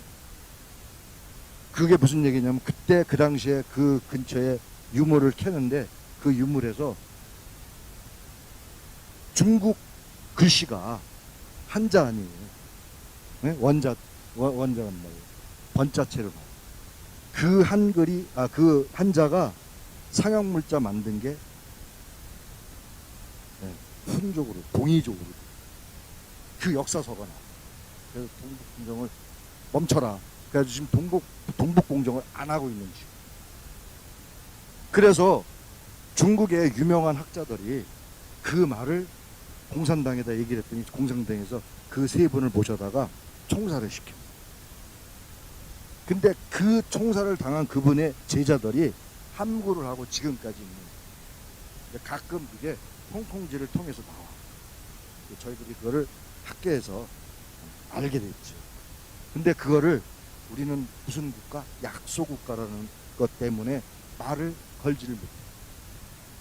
중국이 사드 때문에 우리나라 작살내는 거 여러분들은 사드 때문에 그랬다고 생각을 하죠. 그거는 양대국이 힘겨루를 하는데 우리가 코에 껴있을 뿐이에요. 우리는 가만히 있으면 알아서들 해, 지네들. 예, 알아서들 하고 우리는 영원히 남북 통일은 안 돼. 될 수가 없어. 그게 되면은 전쟁이 일어나서 핵 무기를 사용하고 난 뒤에나 남북 통일이 되지, 그전에는 안 되죠. 옛날부터 4대국이 우리를 나눠먹게 돼 있어요. 조선시대에서부터 청나라랑 그 다음에 러시아와 일본, 네? 그러니까 미국이 발달하기 이전 시대예요. 근데 유럽에서는 우리 한국은 유럽의 지배를 안 받아요.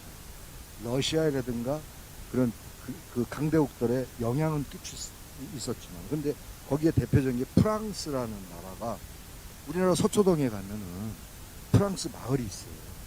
있죠? 옛날부터 있어요. 설의 마을 해가지고 옛날부터 있어요. 조선시대 때부터. 근데 여러분들은 최근에 있는 걸로 알고 있는 거예요. 그래서 그런 영향은 있어도 그때의 미국이 우리를 도와줄 수밖에 없는 상황이, 중국이라는 나라를 미국이 견제하기, 중국과 소련을 견제하기 위해서 한국에 6.25 때 도와주게 됐어요. 우리는 그때부터 1900년 초부터 시작, 1800년 말 1900년 초부터 한국은 강대국에 의해서 대통령도 뽑아지고, 우리나라 대통령이 되려면은 미국을 갔다 와야 돼. 대통령을 시켰습니다. 박정희 대통령도 그랬고, 그 영향은 이승만 대통령의 영향이 컸죠. 그 다음에 김대중 대통령도 그렇고, 전두환 대통령, 노태우, 모든 분들, 박근혜 대통령, 모든 분이 다 미국을 갔다 와야 미국에서 움직이기 시작하는데, 정보국이 움직여서 그렇게 대통령이 되게끔 해줘. 난 모르지만 그렇다고 신문에 많이 나와. 그게 중요해요. 자, 나중에 시간 나면 또 재밌는 얘기 합시다. 오늘은. 자, 여기 고구려의 본초에 대한 지식이 높았던 게 중국의 영향이다. 평원왕 3년에 고구려 평원왕 3년에 본초서에 수입한 나라, 오나라의 지총이 고구려를 거쳐 일본까지 가가지고 지총이라는 분이 일본에 가서 귀화를 하죠. 근데 그게 고구려를 통해서 가는 거예요. 그때 고구려를 통할 때 고려 시대 때도 일본 사람들이 왜 자꾸만 자기네가 고려 민족이라고 하냐면은, 고려 민족이라고 그래요. 일본 왕이 그랬어. 그쵸? 아니, 백제 민족이라고 얘기를 해요. 근데 고려 때 그 민족들이 백제에 씨를 뿌려서 갖고 가는데, 그 백제 민족이라고 해야지 고구려 역사도 자기네 거라고 얘기를 할 수가 있기 때문에 백제 민족이에요. 지금 아키도 국왕도 그 나라 백제 민족이라고 얘기를 하잖아. 몰랐어요? 알고 있죠? 대충. 그 이유가 그거야. 그 조선의 역사를 일본이 핍박하기 시작한 게 백제 민족이라는 것을 우월성을 키우고 고구려를 자기네 나라로 편입을 시키려고 하는데, 중국이 그걸 보고 동북공정을 하는 거죠. 네, 그게 우리나라 이제 역사가 돼요. 자, 가끔 얘기하면 여러분들이 저 미친놈이야. 자, 신농 본초 집주경을 보게 되면은 양나라 도원경이 편찬했다고 얘기했죠. 그래서 고구려 인삼이 기재되어 있으며 지금의 만주역에 해당하고 고구려 땅의 인삼이 자생하게 되어 있다. 오래전부터 인삼이 소중한 약재로 취급해온 것은 확실하다. 우리나라 대표적인 인삼이 무슨 인삼이요? 고려 인삼. 고려의 성씨가 어디? 개성. 그래서 개성 인삼을 최고로 알아줘요. 근데 그게 고려 시대가 아니라 그 이전 시대도 있었다. 그 얘기를 하는 거예요, 지금. 네? 자, 우리 한국의 대표적인 인삼, 그럼 무슨 인삼이에요? 고려는 지금 북한에 가 있으니까, 개성이. 금산, 또 강화, 그 다음에 풍기, 또 잊어먹어. 여기까지 다들 하더라고. 근데 요즘에는 강화에도 인삼이 없고, 풍기도 별로 없고, 예, 그 다음에 금천에도 없고. 지금 뭐라 그랬어? 홍천. 자, 서쪽에서 동쪽으로 가기 시작. 예, 강화에서 김포로 갔다가, 김포에서 파주로 갔다가, 파주에서 예, 얼로 가? 철원 쪽으로 갔다가, 철원에서 인제, 홍천으로 갔다가, 거기서 강릉까지 가. 근데 더 가면 얼로 가? 바다로 빠져야 돼. 바다에 안 빠지려고 옆으로 갔는데. 무슨 얘기냐? 인삼은 6년근, 7년근을 쓰잖아. 풍토가 가장 좋은 게 강화, 김포가 좋아가지고 거기에 통진 이런데 아주 인삼 밭이었는데 7년 이상 쓰게 되면은 땅을 또 옮겨야 돼. 근데 여기도 옮기고 저기도 옮겨놨는데 더 이상 옮길 데가 없어. 그러니까 옆으로 가는 거. 얼로? 파주로 옮겨. 네? 옆 동네로. 김포에서 파주 가깝잖아. 일산 다리 하나 건너면 되고. 그 풍토는 38도선 바로 밑에 있는 그 체온이, 그 온도가 필요하니까 옆으로 갈 수밖에 없어. 위로도 안 가고 밑으로도 안 가고. 위로 가면 북한이니까 더더욱 못 가지만. 만약에 통일됐다면 그 위로 가서 지금쯤 의주, 신의주 있죠. 그 지역이 홍삼밭하기 가장 좋은 지역이야. 왜? 개성이랑 같이 가깝게. 그리고 해주, 신의주 지역에 동해 서해안 있잖아. 서해안이랑 같이 막달아 있기 때문에 거기에 아주 풍요로운 질양이 좋은 거예요. 질소라든가 여러 미네랄 풍부하고 좋더라. 대표적으로 강화 쑥이 유명하고 강화 약초가 유명한 그런 영향을 받게 됐죠. 자, 그래서 고구려의 인삼은 만주 지역이라고 그랬어. 만주. 옛날에 간도 지방은 우리나라 땅이야. 만주. 동북공정이 끝나고 만약에 통일된다면 그 다 그게 우리나라 땅이에요. 조선 이전에는 그건 우리 한국 사람만 가서 했었어요. 어디까지? 시베리아까지. 옛날에 시베리아 우리가 영토로 조성을 하기 시작해요. 이게 김일성이만 아니었으면 우리나라가요, 네? 만리장성 밑에까지가 한국 땅이야. 왜? 만리장성을 해놓고 적군이 한국 사람 못 들어오게 만든 게 만리장성이잖아. 역사의 기록을 보면은 그게 우리 한국 땅이라고 봐야 돼. 만리장성 바로 안쪽으로는 중국 땅, 바깥쪽으로는 우리 땅이란 말이야. 내가 백날 땀 흘려가면서 얘기하면 뭐하냐고. 자, 얼마나 열받으면 그러겠어요. 그죠? 유수한 약돌이 만주에 거기 우리가 동북 삼성, 요령성, 산둥성, 예? 아니 저기 뭐야 요령성, 해룡장성, 그 다음에 길림성, 이 동북 삼성이라고 그러는데 이게 다 우리나라 만주 땅이라고. 거기에 약초가 어마어마하게 좋은 게 많아요. 옛날에 조선족들이 초기에 들어와서 얼마나 많은 약초를 팔아먹었는지. 좋은 약초들. 산삼부터 엄청나게 좋은 거. 지금은 이제 한국 사람들이 머리가 트이니까 안 했는데 옛날에 그렇게 했단 말이에요. 백두산이 중국 놈이 반이나 뺏어갔어요. 네. 장백산. 그래서 원래 장백산은 백두산이 장백산이 아니에요. 북한 애들한테 애들이 6.25 때 갖고 가서 장백산이라고 만들기 시작해요. 네. 자, 우리가 장백은 그 마을을 장백이라고 그랬어요. 근데 줬기 때문에 장백산으로 만든 거야. 저기 중국 사람들. 열받으니까 열 그만 받고 또 시작합시다. 인삼의 뿌리는 길고 황색이며 방풍 뿌리와 비슷해서 맛은 달고 잎은 3출 또는 5출로 되어 있다. 인삼은 1년에서 3년 동안 나올 때 잎이 3잎밖에 안 나와요. 그러다가 그 3잎이 나중에 1년에서 3년이 지나고 나면은 이렇게 있다면 요 옆에 잎이 이렇게 나와요. 인삼잎이. 그래서 5출, 다섯 개로 나와 있다 해서 5출이다. 네. 자, 5출로 되어 있으며 후세 사람들을 위해서 외부 형태학적인 기술로 이렇게 만들어졌다. 자, 다음에 백제시대. 네. 백제시대는 약부라는 관부를 두고 약사를 뽑기 시작했고, 그 다음에 약용식물의 감별, 채취시, 그 다음에 채취시기, 중국의 그 양나라 그 6세기 때에 했던 방법과 똑같이 이걸 하거든요. 자, 지리협적인 덕유, 우리나라 약초가 가장 좋은 데가 지리산의 약초도 좋지만 덕유산, 남덕유산 이런 약초들이 좋다. 내장사, 그다음에 백양사, 그다음에 계룡산, 송리산 등의 많은 약초가 강원도 쪽에 태백산, 설악산 다 악산이야. 돌돌만 있는 악산. 그래서 거기 약초가 있다 하더라도 썩 좋지는 않다. 근데 설악산 동쪽엔 그렇지만 얘쪽, 예? 우리가 그렇게 하잖아. 예? 예, 내설악이 아니라 내설악도 악이야. 자, 설악산 태백산맥 줄기의 동해 쪽, 이쪽은 산약초가 좋은 것도 있지만 이렇게 많이 안 쓰지만 안쪽에.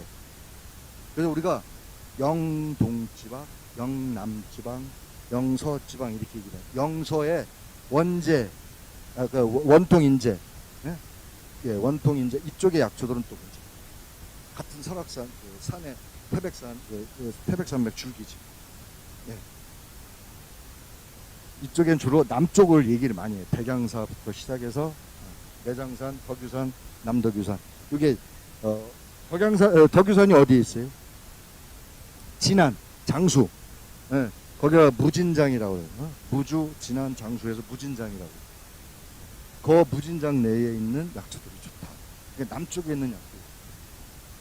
자, 신농본청 집지에 보게 되면 백제 인삼이 외형은 가늘고 길며 뿌리는 딱딱하고 유백색에 띄고 양종이라고 백제 인삼의 우수성을 입증했다. 이게 무슨 얘기냐면 지금의 금산 굉장히 좋다. 자, 백제 집정방에 백제 본초 과학 발전에 기여한 것으로 의서가 일본에 수출해 되어 있다. 백제는 영향을 일본이 많이 받는 이유가 한국의 토양이 좋은 약재뿐만 아니라 흙도 갖다가 일본에서 토기사가 굉장히 발달해요. 우리나라 유명한 토기는 다 일본에 있다 싶어요. 왜? 도공들이 글로 갔습니다. 예, 그때가 여기 도자기하는 도공도 혹시 안 계세요? 가끔 한 번씩 계시던데. 왜 이 약초 등에 자기가 토기를 만들어서 발효를 담으려고 도공이 오셔갖고 이거 강의 듣는 분들이 몇 분 제가 강의하는 중에 계시더라고요. 혹시 있나 해서 물어봤어요. 물어만 봤어요. 예, 중국 진나라의 가롱이 편찬한 주후방의 6권의 영향도 받아가지고 일본이 한약이 발달하는 게 시작되는 게 우리나라 고구려부터 시작해서 쭉 역사를 같이 타고 가요. 근데 백제만 유독 얘기를 하는데 그게 아니라 백제 역사는 당연히 갖고 갔는데 고구려 역사를 자기네가 끌어쓰기 위해서 백제를 언더라운드 삼는다. 자, 다음에 통일신라에 보게 되면 유독 경상북도 쪽에 약자가 발달을 못해요. 응? 경상남도 쪽이나 이 대장산 쪽에는 남도고 북도 쪽에는 거의. 근데 풍기 하나, 인삼 하나 외에는 거기 크게 많이 발달되는 약재들이 이렇게 많지가 않아요. 그런데 영천이라는 데가 있어요. 대구. 거기 가면 양령시장이 굉장히 전국에 있는 약들이 다 와. 왜? 거기가 덕유산도 가깝고 덕유산, 그 다음에 충청도 제천에 또 유명한 약재들이 굉장히 많아요. 예, 우리나라 그 한약의 시조라고 할 정도로 지금 제천에 그 전시관도 있고 박물관도 있고 그래요. 자, 그렇게 통일신라가 발달되는 것은 고구려의 영향보다도 이렇게 발달이 되는데 여기는 주로 항상 쓰는 약, 상약이라서 높은 약이 아니라 항상 상용하는 약, 상용하는 약이 굉장히 발전을 시켜줘요. 신라에 자기네는 약이 많이 나오질 않다가 상용할 수 있게끔 만들어주는 거죠. 이때부터 머리가 튀기 시작해요. 자, 그래서 그게 삼국중 본초 발전에 가장 늦기도 했지만은 스스로 자기는 나지 않는 것들을 더 좋게 만들어서 쓰게 되죠. 신농본초경 집주에 산수본초 신라의 약재가 소개되지 않는 이유는 약재가 없어서 못했다. 왜? 우리는 풍기가 유명한 삶이지만 한국 사람은 알지만 고구려에 원래 좋은 삶들이 있다 보니까 중국이 거기까지 갈 이유가 없었던 거지. 신라까지. 자, 법사방에 보게 되면 법사 비밀방, 우리가 법사방이라고 하는데 여기에 말벌의 봉소인 노봉방 알죠? 예, 말벌집. 말벌집을 가지고 썼다는 게 신라시대에 나온 법사방이. 그 다음에 약물학이 발전하여 약물의 종류가 더욱 풍부해지고 국가 차원에서 약재를 관리하겠다. 전에는 개인들이 약재를 관리했지만 이제는 국가가 체약사라는 걸 고려시대에도 약사 관리를 했잖아요. 삼국에서도 여기 신라에서도 약사들을 모집을 해서 국가에서 관리를 하게 돼요. 그래서 좋은 약들은 일단 왕한테 올려주고 그 다음에 일반 약들을 분류를 해. 증상별로 분류해서 약을 씁니다. 거기에 이제 보게 되면 체계적인 의사의 양성을 언제 했다? 신문왕 때 했다. 자, 고려시대는 최고의 의료기관 전의사, 봉의사 이렇게 해가지고 귀족 지배층들의 건강을 해주는 그런 아까도 했지만 왕한테 좋은 약재 올리듯이 귀족들이 분리해서 쓰게. 자, 그래서 서민을 위한 치료시설, 동서, 대비원 또는 해민국, 우리 조선시대 해민국 나오는 거 보셨죠? 그런 것. 여러분들이 피부의 영향이 굉장히 약의 역사에 대한 지식들이 높을 수밖에 없어. 의학 교육 제도도 확대되어 있다. 언제? 과거 제도라는 것을 만들어 가지고 그래서 의료도 뽑고 그다음에 의사들 의사들 뽑아서 어의라는 제도를 만들고 하는 거죠. 그래서 여기 보면 고려시대 때 구선, 활인, 식방, 한약, 구급방 많은 의사 중에 현존되어 있는 이런 의사들을 있어요. 엊그저께 제가 제기동에 갔는데 제기동에 그 거창당 옆에 그 사람이 거창당 사장이 하는 박물관이 있어요. 옛날 오래된 그 돈이라든가 엽전, 고서, 그다음에 고화, 고탱화 옛날 거다. 근데 탱화를 하나 구했대. 근데 자기가 인터넷에서 탱화를 공개한다 해서 가서 이렇게 봤더니 그걸 판매한다 해서 얼마에 팔려고 물어봤더니 보통 한 1억 정도 달라고 그랬대. 옛날 그 사람은 조선시대 걸로 알고 있는데 이 사람이 보니까 고려시대 거라는 거예요. 고려시대 탱화인데 왜 1억에 파냐고. 좀 더 올려서 팔지. 그랬더니 당신이 어떻게 하냐고. 내가 대가인데. 그러니까 대가가 그렇게 얘기를 한 거예요. 그러면 내가 사겠다. 1억 주고 내가 사겠다. 그러면 경매해라. 그래서 경매를 해가지고 그걸 1억 2천 주고 사갖고 왔어. 그런데 그걸 갖고 자기가 연구를 해도 고려 건데 자꾸만 조선시대 따라가지고 우리나라에 유명한 탱화 전문가가 있으세요. 한국대학교 교수님. 그분한테 가갖고 얘기를 한 거예요. 교수님 감정 좀 해주세요. 네가 이거 어디서 구했냐. 이걸 구하려고 했는데 결국 못 구했는데 네가 이거 그러니까 그거 옛날에 본 사람 고려 때 거라는 걸 본 사람이나 그걸 감정할 수 있는 거 아니야. 모르니까 감정을 못한 거지. 근데 그게 그저께 만났잖아. 그래서 어떻게 됐냐 물어봤더니 그게 강남의 작은 빌딩 값이랑 똑같다. 아니죠. 그렇죠. 200억 이하 1억 2천 주고 산 거예요. 그러니까 이 사람이 그래서 거기 가니까 막 공사를 해서 무슨 공사했더니 그 CCTV 그다음에 적외선 나가는 거 그걸 19개를 추가로 16개 달았는데 추가로 또 다는 거예요.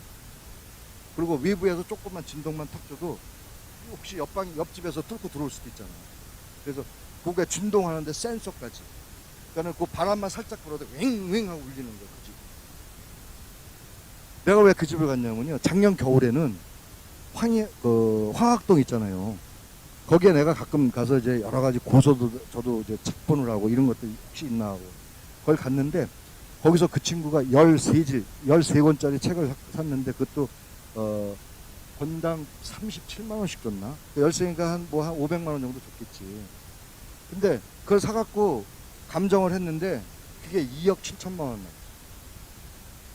2억 7천만. 그러니까 돈을 떠나서 그 국보급도를 갖고 있는 거예요. 그래서 우리들도 여러분들도 덮어놓고 버리지 말고 갖고 와 저한테. 내가 싸게라도 날 줘. 그러면 내가 이런 것들은 필요하거든요. 내가 강의를 다니면서 혹시 옛날 고전 의학서가 있으면 좀 달라. 내가 연구를 할 일이 있어갖고 돈을 떠나서 나중에 내가 연구와 카피해서 다시 돌려줄 테니까. 네.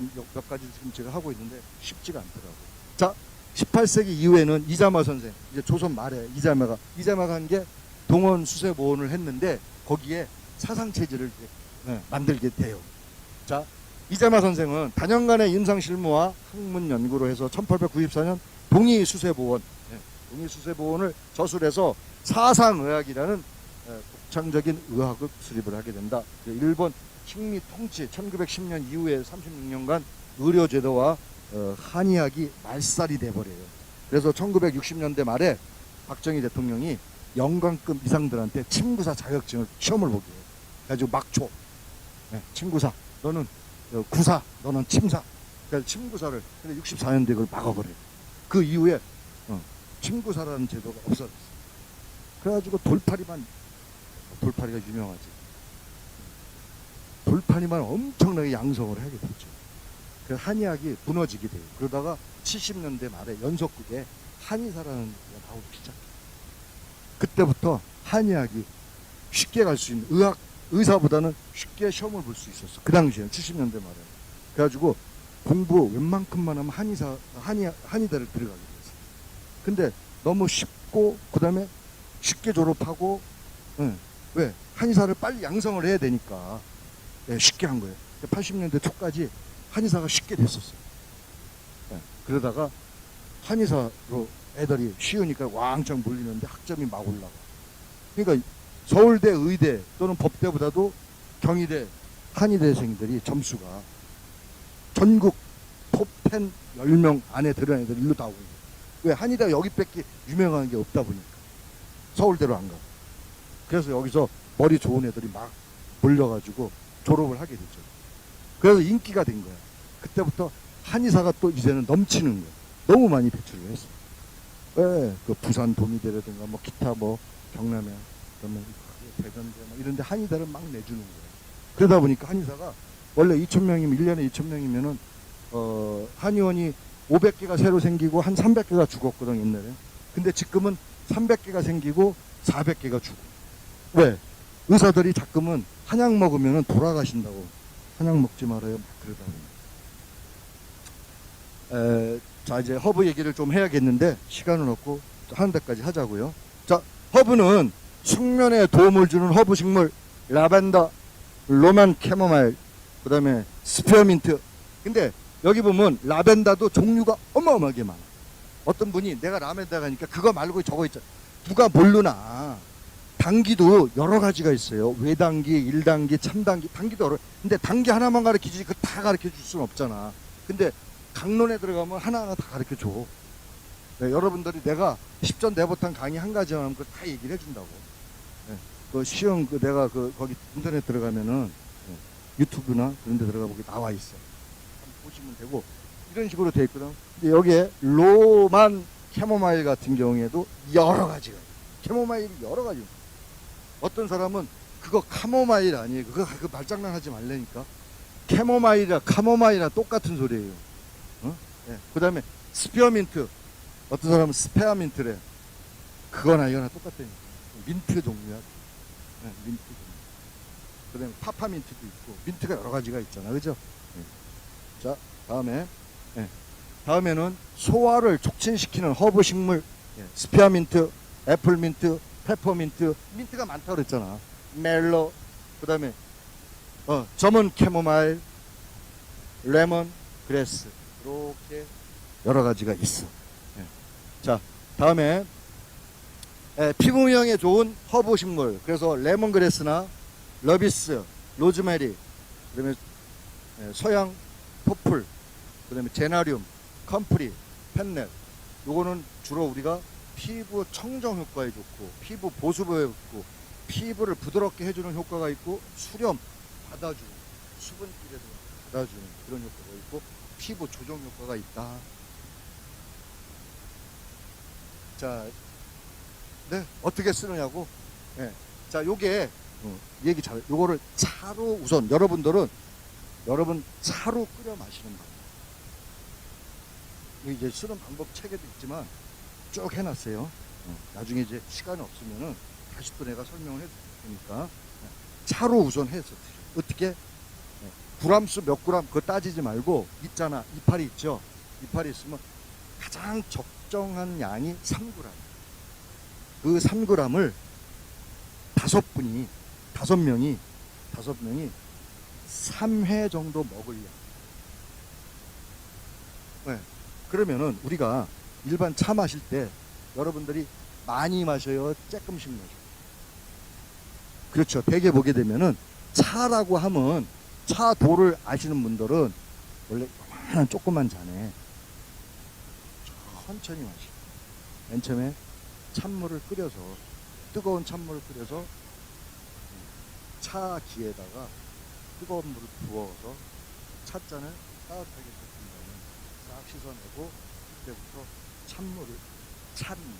찬물이 아니라 찬물을 반씩 나눠서 훌쩍훌쩍 마셔. 이거를 소주 마실 때 한 입에 타는 게 아니라 푸르륵 소리를 내서 간단하게 얼른 마셔 혀 밑으로 넣어서 차를 음미하면서 마셔. 차는 옛날부터 차도라고 있는데 손을 받쳐서 하는 방법도 있지만 차는 마음을 정화시켜주고 그다음 내가 조용할 때 마셔. 막 어딜 가야 되는데 차 한 잔 빨리 먹고 가. 그건 아니고 야, 차 한 잔 빨리 먹고 가. 그거 아니야. 차라는 것은 둘이서 충분히 대화하고 힐링할 수 있는 상대를 갖고 내 모든 걸 쏟아내고 깊이 있는 얘기할 때 차를 마시는 거야. 급할 때는 커피 한 잔 마시고 그냥 가. 진짜 내가 힐링시키고 마음의 평정을 찾고 피부도 이쁘게 하고 하려면은 천천히 너도 한 잔, 나도 한 잔, 시계 보지 마. 예를 들어서 오전 9시부터 밤 6시까지 앉아서 차 마실 시간. 그 정도의 여유를 갖고 해야 돼. 그걸 갖다가 우리가 풍요라고 그래요. 바람 품자. 안 즐겼자. 풍요롭게 서서히 하는 걸 갖다가 우리가 차의 예도고 다도고 나의 여유로운 차의 문화. 자, 차로 하는 방법이 있고 요거를 오일을 내서 오일로 아로마 오일법 있죠. 그런 식으로 오일을 내가지고 오일을 내서 뜨거운 물에다가 한두 방울 따라가지고 마시는 거예요. 그렇게 하는 거 보셨죠? 네, 오일로. 오일을 갖다가 머리가 아프면 머리에다 찍고 피부가 안 좋으면 피부에 바르고 오일로 뽑고 있어요. 근데 오늘은 그거는 너무 광범위하기 때문에 여러분들은 다 말씀드릴 수 없고 제가 차요법으로 하십시오라는 말까지만 해드려요. 됐죠? 자, 다음에는 모발에 효과가 있는 허브. 요것도 금자나 로즈메리, 루바브, 그 다음에 마늘, 멀레인, 세이지, 소프잇 이런 것들이 다 머리에 모발에 좋은 건데 아까 얘기했던 술에 담아서 하죠. 내가 초반에 얘기했던 게 그냥 한 게 아니라 다 영양들이 있기 때문에 말씀을 드리는 거예요. 어성초 넣고 녹차 넣고 소염 넣어서 하라는 거랑 같은 거라겠죠. 그것도 외국 사람들은 한국의 한약에 그런 것들 들어가면 허브라고 얘기를 하는 거예요. 아셨죠? 허벌 또는 허브, 또 얼브라는 또 말도 쓰게 되죠. 영어로. 이용 부위는 금자나 같은 경우에는 꽃, 그 다음에 로즈메리는 잎과 화수, 몸 전체 다, 그다음에 뿌리, 그 다음에 인경. 요게 앞에 보면은 요거 인자 있잖아요. 요 인자. 이게 어자가 들어가 있어요. 고기 어자가. 약간 냄새가 난다. 인경이 뭐냐? 줄기부터 시작해서 잎까지. 자, 그 다음에 꽃. 그래서 이렇게 보게 되면은 머리색을 맑게 한다. 금자나라는 게 우리나라 꽃이야. 이게 머리색을 맑게. 머리가 뻣뻣하고 탁하고 그렇게 되잖아요. 이게 이제 모발에 힘이 없어서 이렇게 부드럽게 되셨는데 이렇게 차를 드시면은 모발이 윤기가 나는 거예요. 맑게 한다는 얘기가 그런 뜻이죠. 다음에 마늘은 인경 마늘 보게 되면은 안에 그 마늘 속에 보면은 씨가 짙게 마늘 대가 들어가 있어. 줄기. 그거예요. 줄기. 그 속 안에 있는 줄기. 겉줄기가 아니라 마늘 속에 있는 줄기. 그게 굉장히 중요해요. 겉에 있는 마늘을 먹지만 그거는 우리가 빼내가지고 그걸로 마늘로 실험해서 마늘 마스크팩도 만들고 마늘 약도 만들고 거기서 뽑아내가지고 인자를 배양시켜가지고 발효액을 또 만들어내서 많은 치료를 해요. 마늘 톡수법 해가지고 톡수가 뭐예요? 독을 마늘 톡수법, 그 몸에 있는 독을 제거하는 방법, 그런 것도 있고. 그래서 인경을 씁니다. 자, 멀레인이라는 꽃을 가지고 사용하고, 요거는 머리색 이거랑 똑같이 맑게 해주고, 그 다음에 이 세이지라는 것은 양모, 모발에 영향을 준다. 양모, 네, 양모, 양털이 아니고 영향을 준다. 그래서 머리색을 좋게 해준다. 그런 소프웨이트 같은 경우에는 모발을 깨끗하게 해준다. 모발이 거치는 사람들 있잖아요. 네? 기름기 많고 비듬 생기고 하는 것들을 없애준다. 다음에 외무드, 이건 잎을 사용하고, 캐모마일, 이건 뿌리, 주로 머리카락과 두피의 건강을 해준다. 자, 제가 오늘 여기까지만 하고, 요 18번까지만 하고, 다음에 마저 또 해드릴게. 제가 오늘 금천에 아까 얘기한 것 같이 2시까지 가야 되거든요. 한 40분 정도 가야 되니까 50분. 자, 그 다음에 캡틴잎, 또 육모, 육모는 모발을 키워준다, 자라게 해준다 이거예요. 교육할 때 육자야, 육성할 육자. 그 가려움 방지시켜주고. 캐모마일 같은 경우에도 굉장히 그 건강의 두피를 같이, 요거 캐드리민이랑 캐모마일을 같이 쓰게 되면은 머리를 굉장히 축소시켜요. 제가 머리에 관심이 많아요. 왜? 머리가 빠지니까. 근데 저희 아버지는 머리가 굉장히 많으셨거든요. 근데 내가 외탁을 했나 봐. 머리만. 네, 머리는 외탁을 하고 머리 색깔은 또 진탁을 했어. 아버지가 또 백발이셔요. 저 28부터 쉬기 시작했으니 오죽 속상했겠어. 나는 까만 머리만 보면은 굉장히 부러웠어. 난 염색을 한 번도 안 해봤어요. 왜 염색을 안 했냐면 아버지가 염색하면 눈 나빠진다고 하지 말래. 어릴 때부터 그 얘기를 하셔갖고 안 했어요. 근데 나이를 먹으니까 사람들이 머리카락 멋있다고 자꾸 물어서 요즘에는 더 이루고 다녀요. 자, 마조람, 컴프리 알죠? 컴프리. 예, 컴프리 부르세요. 마야, 마. 컴프리가 마. 그래서 양말, 예, 컴프리 양말, 속옷, 여자들 냉대에 있는 사람 컴프리 팬티 입으면은 건강해진다고 그래서 속옷, 런닝, 무좀 없애고 발냄새 없애려고 컴프리 또 쓴다고. 양말이 나오고. 그렇게 해서 많이들 쓰죠. 모르시는 거야? 알면서 가만히 계시는 거야. 몰랐어요? 그렇구나. 자, 건성 머리카락 두피 건강하게 해준다. 네. 근데 박하류. 아까 무슨 민트 다게 박하류란 말이에요. 그러니까 하나 가지고만 뭐 얘기하지 마시고 여러 가지니까. 자, 거기 보면 금자나, 레몬밥, 라벤더, 그 다음에 서양 토플, 레몬그레. 여러분들이 허브는 가깝게 보이지 못해요. 그죠? 제가 여기에 영상도 다 띄워 그러는데 나중에 제가 보여드리는 걸로 하고, 그렇게 해서 여러분들 시간 나면은 허브 하우스로 한번 가보세요. 저는 어디에 자주 가냐면은 저희 사람이랑 둘이서 시간 나면은 산정호수라고 아세요? 예, 예, 예. 아니 가평이죠. 철원. 예, 철원인데 거기 산정호수에 이제 거기를 가끔 가요. 거기서 거기에 이제 한국 화약이 거기에 콘도미엄이 있어. 그래서 이제 제가 콘도미엄에서 1박을 하고 산정호수에 올라가. 가을에는 갈대가 굉장히 멋있고 봄에는 봄꽃들이 이쁘고 그리고 머리 식히는데 좋고 호수가 있어서 한 바퀴 띵 돌면은 지금 또 잘 해놨더라고. 옛날에 제가 군에 있을 때 거기서 유격 훈련을 했던 곳이에요. 백운산 그쪽을 내가 많이 다녔던 곳이야. 그래서 그쪽을 내가 잘 알거든. 명지산 그쪽, 사실 이쪽 산을 많이 돌아다녀. 네. 그래서 거기서 그 산정호수에 가서 이렇게 보면은 거기에 그 허브 하우스가 있어. 거기 들어가서 거기서 차 한 잔 마시고 한 2시간을 죽치고 앉아 있는 거야. 우리 사람 빨리 가자는데 나는 빨리 안 가. 왜? 그 차를 마시기 위해서 난 거기를 갔는데 빨리 갈 일이 못도록 길을 쓰고 차를 끌고 거기 갔냐고. 놀러 갔는데. 우리 사람이랑 이제 우리 사람은 빨리 가자, 저거 보자 그러는데 나는 그 차를 마시기 위해 가고 우리 사람은 돌아다니고 여자들은 자꾸 돌아다니기 좋아하더라고. 혼자 돌아갔다가 저기서 만나자. 놀이터도 있어. 애기들 막 이거 막 타는 것도 있고 막. 손주를 데리고 한번 갔는데 그러면 그거 타는 거 걔 타라 그러고 나는 차 마시러 가려고 했더니 애 그냥 하나 놔두고 가면 안 되잖아.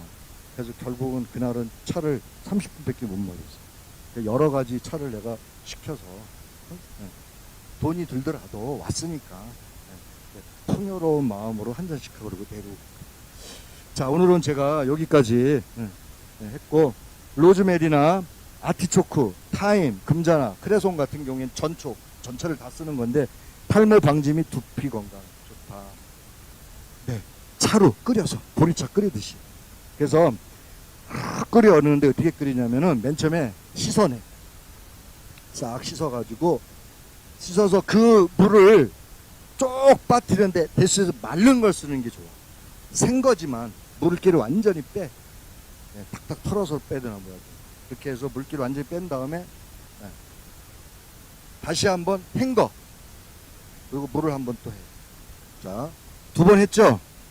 네. 그거 하기 싫으면은 맨 처음부터 식초물에 담궈서 해. 꼭 2번 일 시키죠? 미안해요. 내가 강의 시간에 했잖아. 부정적인 거 먼저 하고 긍정적인 거 나중에. 그렇게 해서 바짝 마른 거, 식초물 씻은 거. 자, 식초물로 씻은 다음에 맹물로 한번 헹구셔야 돼. 이렇게 한 다음에, 자, 다 바짝 말렸죠?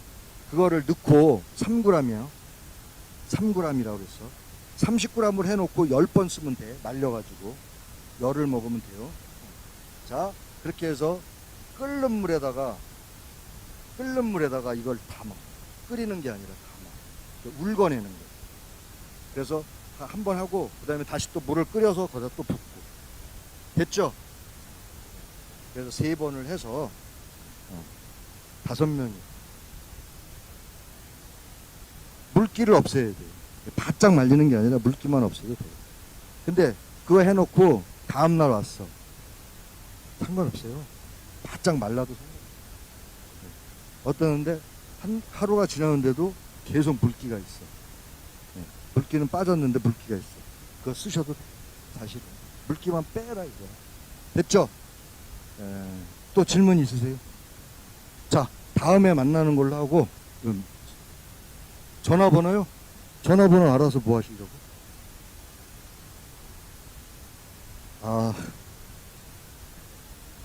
제 전화번호는요,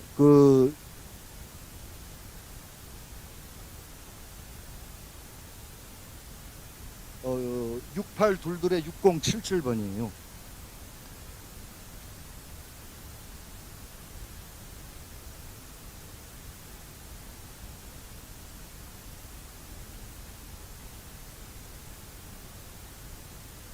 자, 질문 없는 걸로 알고요. 수고하셨고요. 휴식을 못 줘서 죄송합니다. 다음에 휴식을 드릴게요. 수고하셨습니다.